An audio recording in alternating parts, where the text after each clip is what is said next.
way I found out about this new musical, Dula, is actually through my friend Dawn Mora. Dawn and I are colleagues here at Northwestern Theater Department, and she said to me one day, I have this really wonderful musical, and I have this great CD. Why don't you have a listen to it and see what you think? Because I know you might be the person who might like to direct the world premiere of a new musical. And so I love to listen to those things in my car to and from work. So I got in the habit of listening to it for about 4 days in a row until I knew most of the words and I was totally in love with the score. And I came back and said, I think I'd really like to pursue this project. There are a lot of challenges facing a director or anyone who works on a new musical. Certainly is the fact that even though it's a reading, you've got to get it on its feet. And in this particular instance, one of my first jobs was get it on its feet, learn the music, let us see what kind of story it's going to tell. And really, oftentimes, if you love the musical, I'd say 70% of the time your problems with a new musical is solving the problems of the book. How does the story unfold? Does it make sense to the audience? You kind of know right away when you listen to the CD, this is great music or this isn't such great music. This is great, wonderful music in Dula.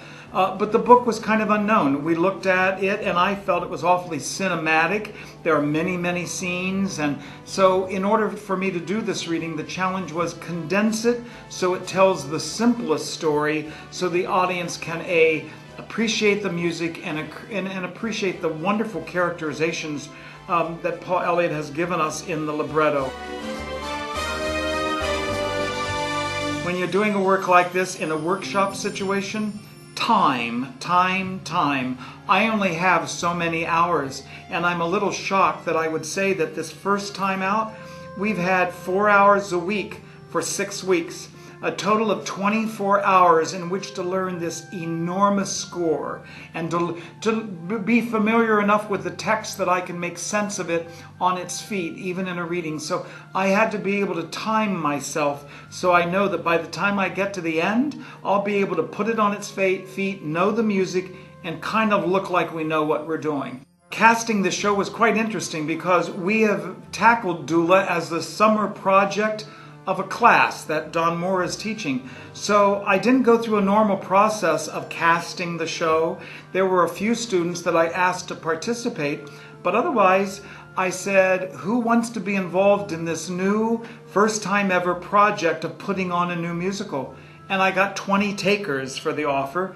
But you know, because we're here at Northwestern and most of these students are pretty exceptional to begin with, I ended up with a wonderful cast. So much so that I had enough women in the cast that I could actually double cast most of the women's roles. So as an educator, that thrills me because it provides more opportunities for these young actors.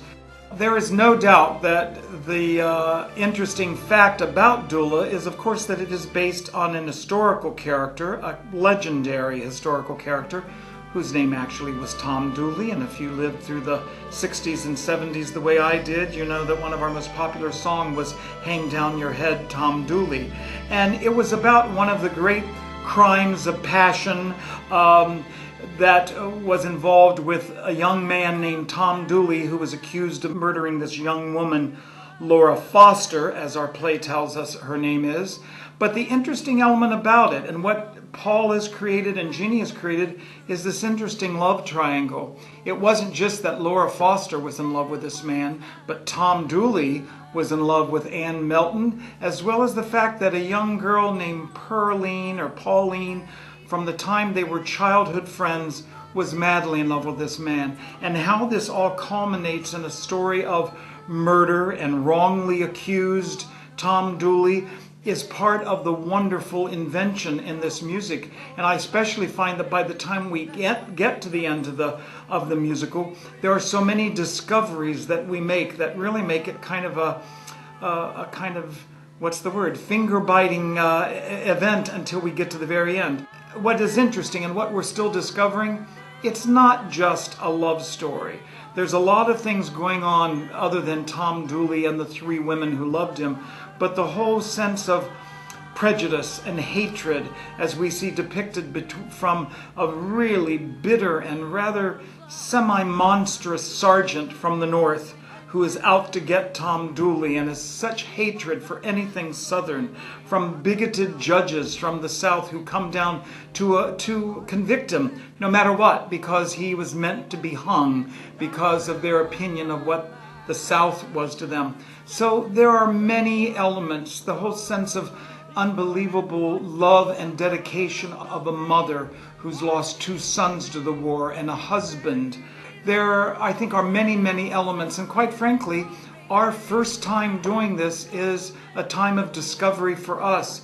We're still learning about what we have made, and may discover that we have other directions that we may want to send the plot in to make it even clearer for the audience. But that's the excitement of creating a new work. Whether it's high school, whether it's college, whether it's a professional theater, whether it's Broadway, I think the show will have that appeal for an audience, and will certainly have that appeal for the actors who would get the privilege of acting the wonderful roles that they've created in Dula.